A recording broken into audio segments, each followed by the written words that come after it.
Yeah, that's the other side that's like the most annoying thing, is that I don't want another the past and the drama and look at how complicated everything is like story arc. I just want to have some adventures and just have fun with the series, and instead it's like I'm now being forced to go through this lore-changing backstory where the Doctor's the most significant thing ever, and it's a bit like, that's just not what I want from my series right now, and it's boring to me, because the only personal stake I had in the Timeless Child thing, the only tension I felt was, how are they going to waste my time now? It was effectively like how I felt with the Timeless Child thing. I don't really know what Chibnall's intention with it is. Obviously, we don't know where it's going. I don't think the fact that we haven't seen its conclusion changes the fact that it's not been well executed so far. It could be like a big red herring thing that just ultimately kind of pitters out to nothing. It could be that this is the new canon going forward, and yet it's just kind of brushed away in a we'll never talk about this again kind of way.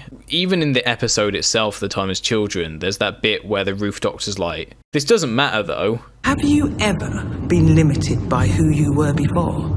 And after I heard her say that when I was watching the episode, I was like, so why did we waste our time on this? Like, if we're introducing this, all the Timeless Child thing really does is just like add this weird thing to like the Doctor's past that doesn't technically affect the current in any way unless things from the past come back. That basically moves the goalposts to be like, yeah, they're not actually from Gallifrey, they're from someone else, which then if you try and solve that mystery, you don't want to solve that mystery, because then you've not got a mystery anymore, and you're gonna have to move the goalposts again. Whilst there could be stuff to explore with the what was it called, like the agency the thing that she did, like the time agency or whatever it was.